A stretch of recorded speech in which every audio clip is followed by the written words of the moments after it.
So, we're here today with Olivia, and we are continuing a conversation that just organically became a really hot topic for us. Actually, talking about stress and burnout. What's the difference? And your nervous system. I mean, do we even talk about our nervous system outside of like our gynecologist office? Like, who would think that it's something that could make such an impact on your life? And to say nothing that you can actually control it and modify it. So, I want to hear Olivia's story today about how she did just that. Hi, I'm so happy to be here. It's kind of funny that you say right off the bat, the gynecologist, because that is one of the most common issues that women that I'm working with run into right off the bat that they didn't realize was that they couldn't take a deep breath into their pelvis. And we could go deep dive like down that whole what that means, where that comes from. But I think just the simple fact of yeah, like the body is so connected in ways that we don't realize, and stress is a big player in how our body operates, our nervous system, our gut, our tension, and that could include the pelvis, like hips, low back, PMS, cysts, like there's so much that's interconnected, and stress is a big piece of that. So it's interesting you bring that up right off the bat. We could deep dive just on that one piece alone. But I love how you were telling me you created your own modality and your own methodology. How okay, first of all, that's super brave.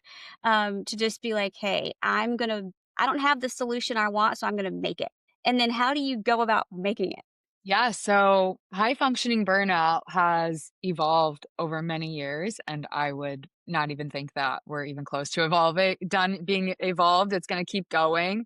But I've been in the online coaching space since 2014, which is kind of a fun fact because that's a long time. That's like pre-algorithm, and it's just interesting because that whole page exists still in its entirety. And like you can go to the beginning. I've let my page evolve over time, and it's just funny because the conversation that we've been having in the world, I think we've like moved through what health means, and we're finally kind of starting to move past just aesthetics, and these like socially acceptable bodies, diets, routines, expectations. Just like we're kind of, I feel like finally moving out of that and into a space of, well, what works for me? Or how do I actually want it? Or in the case of burnout, what am I literally physically capable of? I think it's a big conversation that we were just saying we don't really have. Um, and that is, it has to be okay that your choice is your choice and my choice is my choice. And the things that I do to set my life up are perfect for me. You were just saying about how your team takes a huge break this time of the year. And I was just thinking, oh, that's wonderful. I set up my life the same way where like people think it's absolutely insane that I only coach clients Wednesday through Friday. And it's like, but I do things like this on Tuesday. It's the structuring our lives in the way that we want. When it comes to stress, for me, that's like it totally changed my life when I decided that I could structure my life to accommodate my own needs. And it played a huge difference on my nervous system because I was in burnout. And I think a lot of people can identify with that feeling of just being on autopilot or being rushed, or like I said, not being able to take a deep breath, just that shallow breathing, always going, something's got la la la la. And then when I'm finally done with the day, what are most of us doing? Screens or a show, like scrolling or watching something to decompress. And so like we're just always going. And so for me, what was really the lifesaver to get out of burnout, and to stop being high functioning and spreading myself too thin was to really pick and choose and say, I don't want to do this as much as I want to do this. I don't want to do all of these things. And what can I take away and pare down to make my life work for me? And so it looks different for everyone. I think that that's also a really important piece of it. But that's kind of where high functioning burnout came from, was like, how can I make these accommodations that will reduce the stress in my body, reprogram my nervous system for safety so that I'm not creating my own chaos, as we were talking about. How can I actually slow down and find safety and then reprogram that in my body? For me, this modality of somatic strength training kind of created itself. So to answer your question really, really long time ago, it's an evolutionary process that's just based on what my specific needs are. And so what worked for me is what I teach because I can't not. It worked for me. And I think it works for a lot of us if we can find these little ways to take care of ourselves. That looks different for everyone. This is the solution. And so for me, somatic strength training was a commitment to set aside 5 minutes for my own mental peace. It was really hard in the beginning to turn the TV off when I had like an extra hour before I needed to get ready for bed, and like all these little rules in my head of like, oh, but you're going to need to go to bed soon. What do you want to do with this hour? It was really hard at first to be like, oh, but I'm so tired. And so for me, somatic strength training was born in just deciding to hit the mat. And I would go with my journal and a cup of tea or something and just sit there with my own thoughts. And it was, you were mentioning attachment styles too. I was really, really anxiously attached. And so it was hard to just turn everything off. Even my brain would still keep going, thinking of things that I needed to do. And I ended up having to have a separate piece of paper there just to put the to-do list of everything that would come to mind while I'm trying to be present with myself. And what I teach as my modality is just sitting with yourself, attuning to the body, opening up to what feels sticky, for lack of a better word, not being able to take that full breath, feeling tightness in the chest, feeling locked up in the face, somatically from a like body awareness perspective. This means something. The way that we hold emotion in the body is not just on a cellular level, but literally in the tension that we hold. So if I'm feeling nervous, like something bad is going to happen, I might create this tension in the body that I don't even realize. And so, yes, there's plenty of like study being done, research being done regarding emotions literally in our cells. But I'm also talking about our fascia. I'm also talking about our muscles. I'm definitely talking about the correlation between someone who's neurodivergent and then more likely to be hypermobile and having comorbidities that go along with that, including gut disruption, bad sleep, mental health, mental illness. There's a lot of correlating things happening, and high functioning burnout is like an approach to figuring out what those things are for each person, like finding where we're fearful or nervous or suppressed or angry, and how does that show up in the body in a way that it's inhibiting us. The methodology that I created kind of speaks to that because it's kind of a self-fulfilling prophecy in both directions. I tell people that's the bright side, is that like for whatever we find out about ourselves in this whole process, the good thing is that we can turn the machine in the other direction. But the methodology of empowered patterns is just based on the understanding that our beliefs,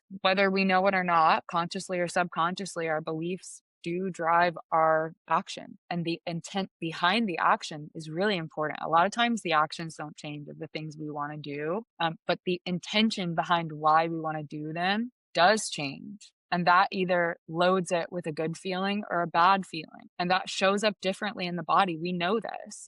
We can show evidence to show that the way in which we do things, the why behind it, the how behind it, does change the outcome and how we feel about it. And then our body, our gut being off, our nervous system being in fight or flight, has a huge impact on our mental health, which of course then your mindset confirms your belief. Outer world then starts to be what's confirming your inner world. And we're always looking for the external confirmation to prove the subconscious belief that we have.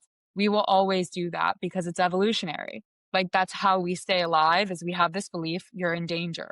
So if the body is locked in a you're in danger, something bad's going to happen, it will eventually that's like how people say manifestation isn't real. Well, it is, because you start bringing those situations to you because you're looking for the confirmation bias. You can't not. It's your body's way of securing that attachment that like, okay, phew, we're safe.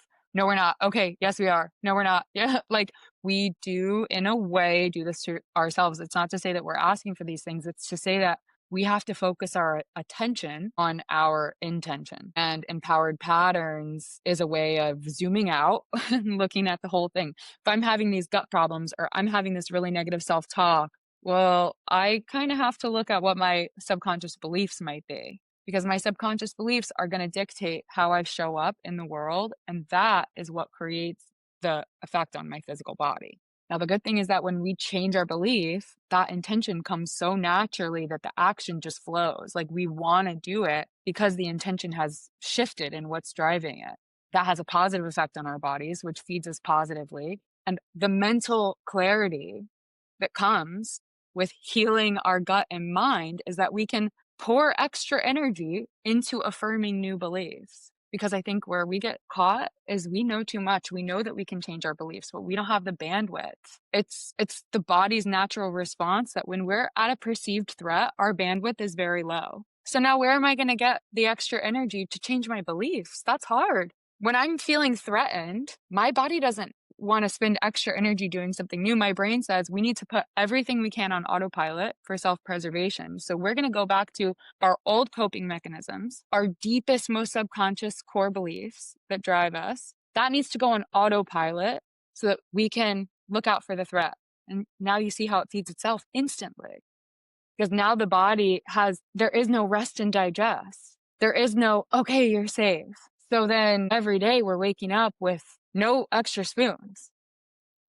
And we're going to do what's easiest. So we have to clean up our gut to be able to have the bandwidth to then work in on our beliefs. You can't just go straight in on a belief.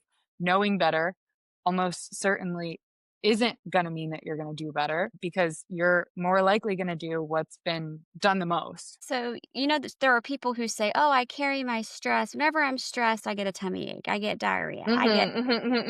Or I see these ads on TikTok all the time. Unlock 8 years of trauma in your hips if you do these 3 moves for 30 seconds a day. Yeah. Yeah. So Yeah. you're saying that there's truth behind Yeah. those thoughts. Yeah.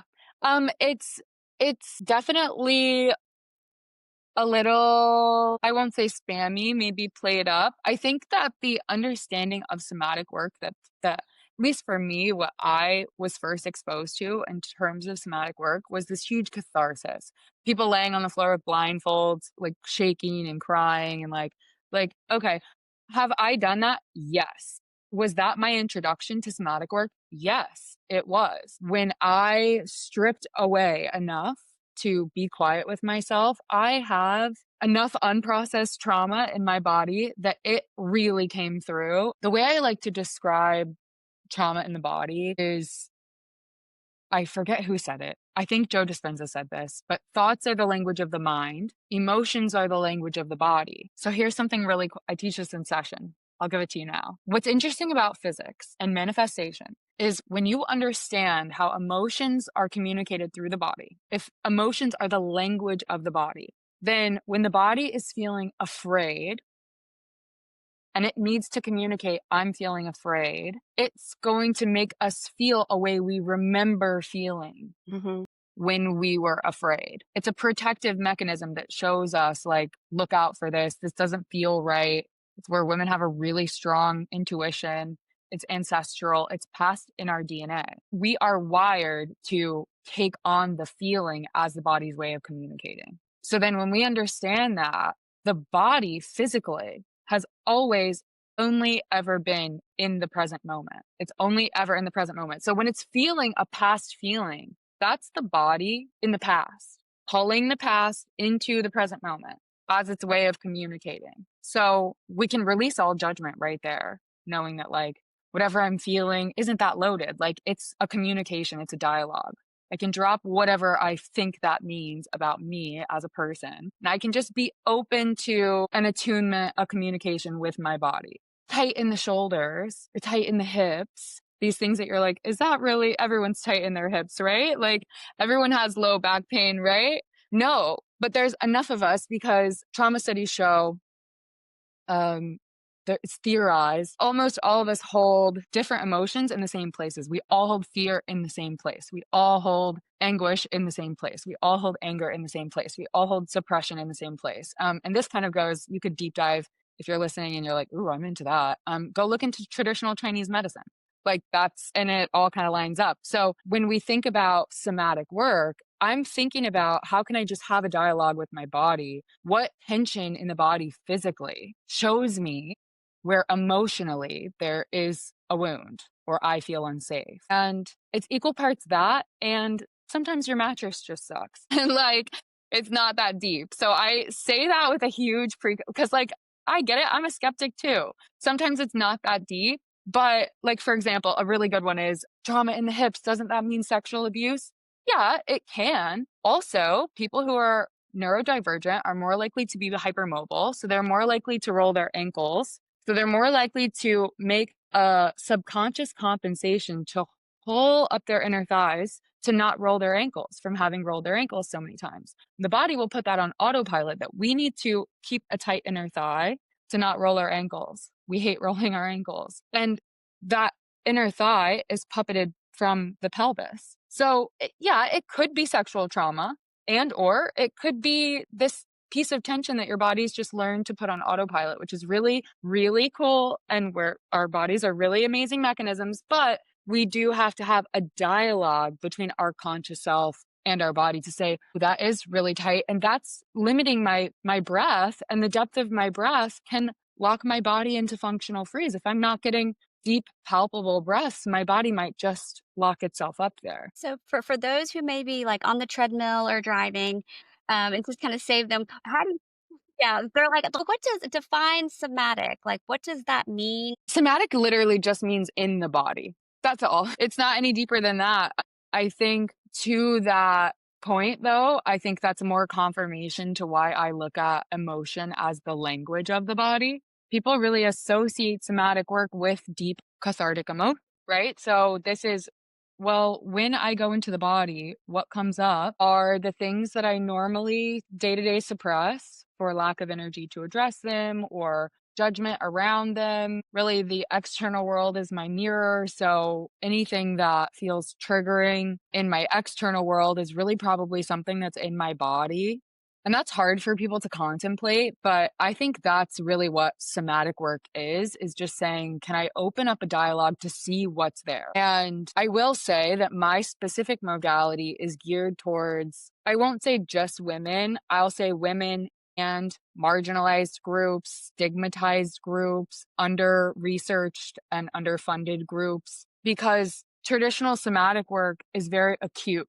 There is a tipping point, there's a catharsis. Like when you're thinking of traditional somatic work, you're thinking, that was crazy, big release of energy. But I theorize that people with chronic stress, that can be almost re-traumatizing because it's so not normal. Like people with chronic dysregulation, chronic illness, they'll go on a retreat like that and have the best weekend of their lives and then come home and completely fall off the wagon because it's too destabilizing to even have that kind of release. And so the way I packaged it is kind of a slow drip of slow chronic regulation. So instead of just being always on autopilot, it's just slowly patterning the body for safety and safety in embodiment. Like, can I create presence? Can I pattern a new neural pathway? In my case, for my modality, it's we do a body weight circuit or a breath work circuit. Can I myelinate a new neural pathway to remind myself that it's safe to be here, regardless of what comes up? Because really the like bad things that come up completely get to move out of the body. Like that's the whole point. It's not what those things even necessarily mean. It's just acknowledging that they were being held in the body and I can let them energetically release the tension. I can inhale, breathe into that tension. And as I exhale, it actually alleviates itself. It's kind of like if you've got a fitted sheet with a wrinkle, it pulls in all directions. And so this tension that I might be holding can be affecting and pulling at different parts of the body. Just something that pulls the head out of alignment can affect the vagus nerve in a way that makes the body feel like it's in fight or flight. Sometimes it's not an emotion, it's a physical pull, but the thing that it's pulling from might be the emotion. And so when we breathe into that tension, we get the slack back in all other directions. And so the physical body being healthy is a byproduct of the emotional work that we're doing. Wow, I love that example that you give. And I wanted to go back. You mentioned earlier about your beliefs and your intentions. Can you give us an example of like a positive and a negative take on that? Yeah, sure. And I'll just give you the first one that comes to mind, but if a different one comes to mind, we can talk about it too. I think just because before I was in the fitness space, I was also um, a weight loss coach. I grew up my whole life thinking I was overweight. My mom was overweight. It was like a normal thing to do Richard Simmons and Weight Watchers. And I grew up with this really like internalized feeling about myself and my inherent worth. I give all of that as context because what comes up for me first is this common belief I hear, which it comes out in an action, comes out in an intention. And it sounds like this. It sounds like, well, I just really need to start eating better. I really need to get back on my walks. I really need to stop scrolling at night. What's ironic about doing this sort of work, it's not that the action changes. Maybe you do still start walking, eat more fruits and vegetables, get better sleep because you're not scrolling. Like the action itself doesn't necessarily change. And I would even say it often doesn't because we do inherently know what we want to be doing. But what shows up instantly is that, okay, well, there's a conflicting belief, right? Because you're not. So anytime someone's saying, oh, I just know I should be doing that. I see two beliefs happening simultaneously. One belief is I really can see the best possible life for myself and what it looks like and how it feels and how I feel when I do those things. And so I want to do those things. And that's terrifying. What you've always done is shortchanged yourself, sabotaged everything you want, kept yourself poor, kept yourself feeling sluggish because you don't believe that you deserve to be happy without earning it in some way, right? Like there's two beliefs existing there. And so when we can shift completely, like jump the ship of ever saying like, no, I don't need to be doing anything. Like, what do I actually want? Now we zoom out and say, I'm choosing. Which belief am I choosing? We back up from action to belief. Belief drives action with its intention. So if what's driving the action is that I actually don't put my phone down before bed, I scroll right up until midnight. Well, that is the action, not I should stop scrolling. That's not an action. The action is that you're scrolling. So the intention that's driving the action is that the best you're ever going to be is a person who scrolls because why? What do you believe about yourself? And so that it's only what changes is that, okay, well, now I don't scroll because it feels better, because I want to feel better, because I deserve to feel good. I Then love we're the asking, what do I want? Not what should I be doing? What do I actually want? And if I don't just completely wholeheartedly want the thing that's good for me, why? What's driving it? It's looking at the belief. And I think using that in perpetuity with the somatic work is helpful, especially for neurodivergent people or people with trauma, because we tend to overanalyze and like get a little hypervigilant about how things have to be done or why they are the way that they are. And so somatic work allows us to just say, okay, interesting. I want to scroll all night. Let's just lie down on the floor and think about that and breathe into the body. I guarantee you, it's going to go somewhere. Memories are going to come up. We feel relief knowing that that is actually what's driving the scrolling behavior. I can let this go. Now I don't have anything to prove to myself and I can choose what I want, which is to not scroll. But somatic work allows us to not have to figure out exactly why or where it's coming from. We can just go into the body and the body says like, oh, we thought we had to protect you from this. It's like, I know. I'm used to doing things that make me feel shitty about myself. That's easier. That's what I'm programmed for. You're just pulling my ankles up so that I don't roll them. That's the body just automatically, oh, I got that. You don't like feeling ashamed? I had a whole thing with like shame about my body and people I was attracting. Right? So I was like, well, we thought you like feeling shitty about yourself. So we're just attracting these people. Like, that's just how we're holding the body. It's like, I know, that's what I'm programmed for, but I'm actually trying to do it differently. I want to think this. I just have to direct my attention and look at the belief. What's driving it? I love how you break this down, and it kind of comes back to one of the larger threads that we've been talking about the last few weeks, generational cycles and how much we contribute to those in a good way. Breaking the ones that are bad, but also sometimes even subconsciously continuing the generational cycles and patterns that are maybe not positive. And I think when I think through it with myself, the first thing that goes, oh my God, is that even legal? Is can I make my own beliefs? Can I choose how I want? That in my mind is like you told me I could walk across the street naked and it would be okay. Because Uh-huh. that is how like every red light in my mind goes off. Uh-huh. Kind of like what percentage or how prevalent do you feel like if someone's like, yes, you're actually telling me to change my belief, give myself permission? That's crazy, girl. Like, what would you say to that? Yeah, I mean, you bring up two really, really interesting things for me specifically. The first, in talking about generational cycles, because I see it in two different ways. I see it in repeating the same cycle. This is when people say, my family has a history of heart disease. It's like, you guys all have a history of eating the same way or repressing conflict the same way. Like, heart disease is only genetic because of the way you're processing stress. But then the other way I think about generational trauma is in the swings, how far we swing in the opposite direction to try to resolve our own trauma. When we repeat patterns, it's because our brain needs to work it out the right way. And so ironically, we repeat, just wanting to change the ending. But in the repetition, it creates the predictable outcome. So yeah, we're like, it's a glitch that we have as like our human nature is like we repeat it in order to try to resolve it, but that's exactly why we never resolve it.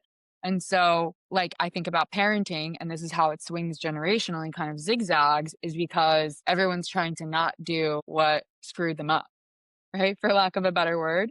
And so they'll go really extreme to the other direction. But if you just work on that within yourself, then you might find a much more like neutral middle ground. And that kind of makes me think of the second thing, which is choosing your beliefs, figuring out, well, what do I even really want? A lot of what I'm doing in my corner of the internet is deconstructing from, I could go through, I grew up in the deep, deep, deep South, fire and brimstone, Southern Baptist. So deconstructing from the patriarchy and religion and programming like that.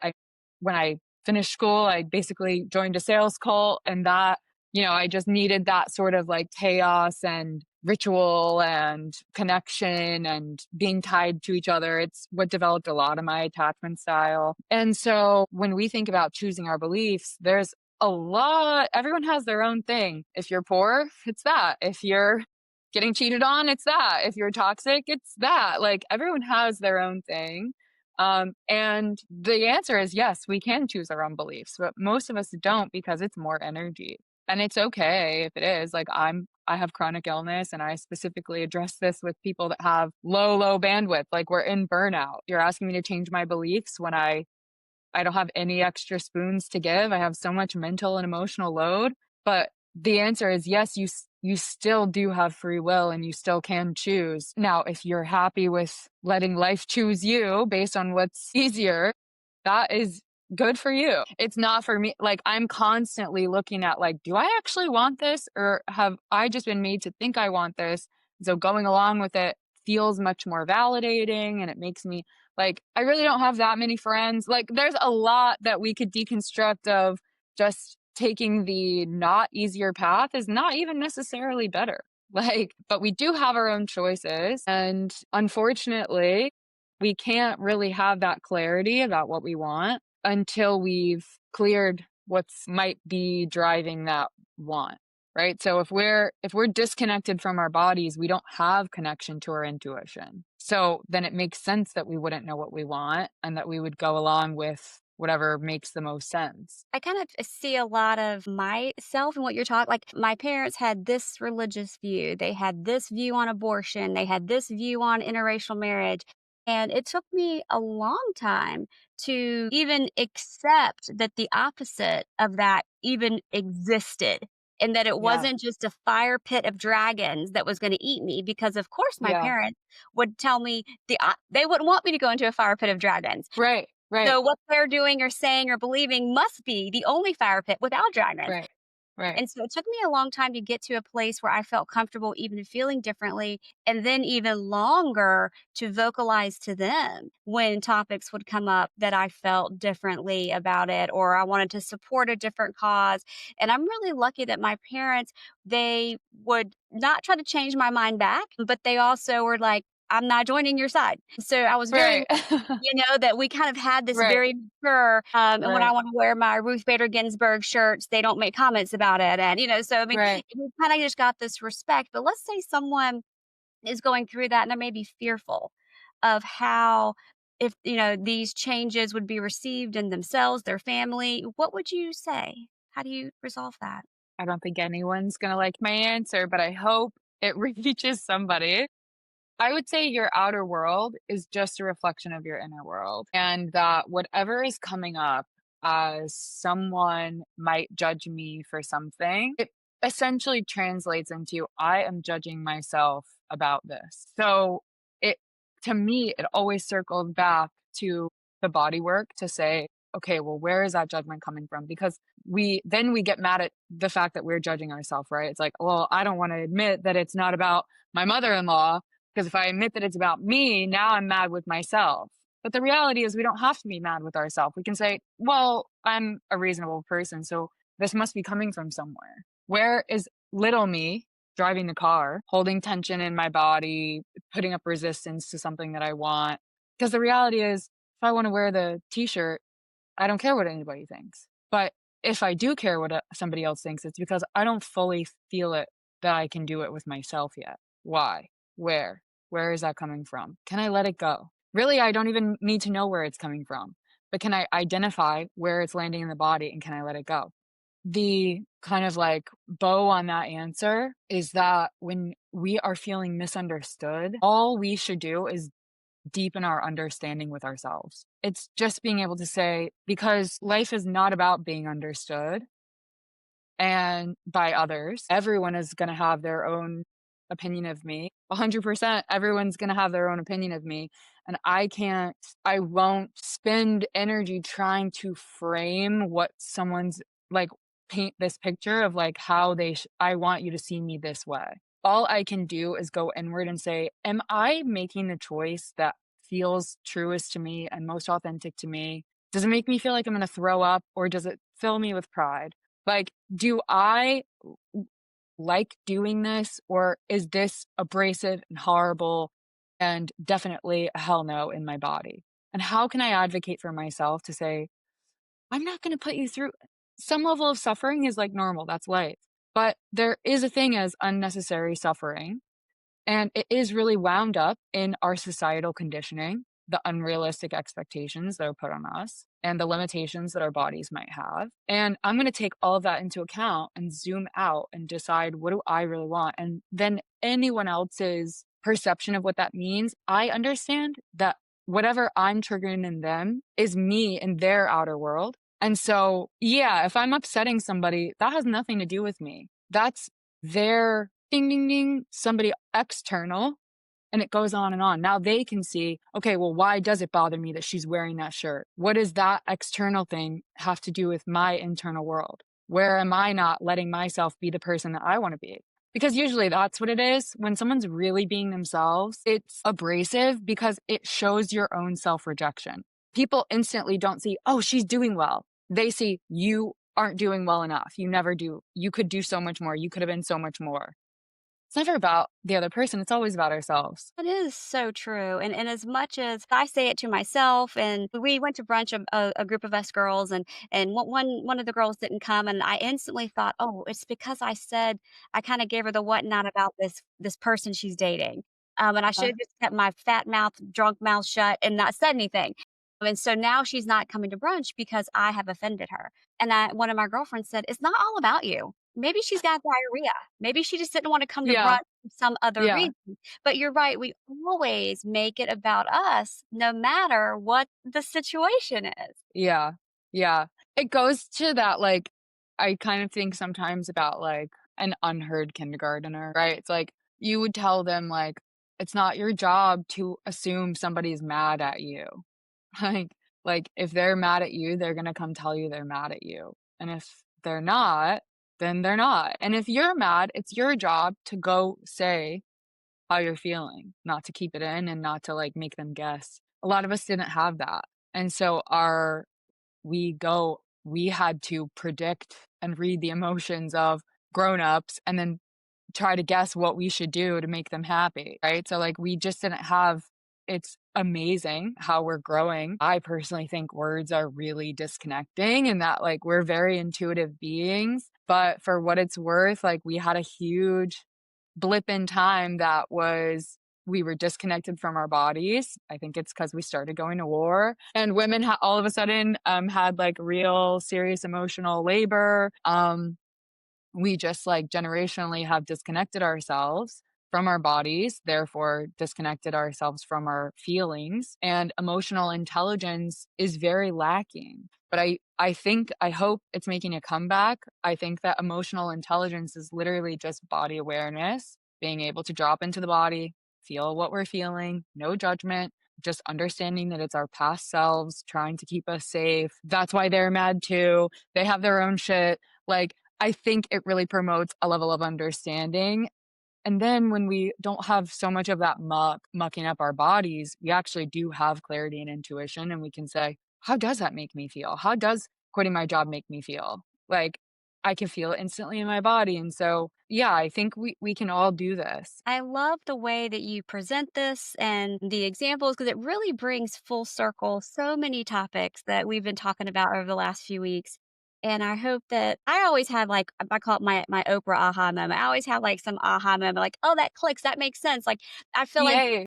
some inner part of my child was just like petted. You know what I mean? Like I just feel like Yeah, yeah. so I hope that everyone has some type of a takeaway from that, but you really put such a beautiful bow on this chapter for us, and I love that. Now, so let's say people want to work with you because you do coaching. How can folks find you online? What are your socials? All that good stuff. Yeah, and that's I've gotta go listen to the whole series now because that's perfect timing. I only take a very small handful of one-on-one at a time. I'm not a s I burnt out on that world. I'm not a scaler in that way.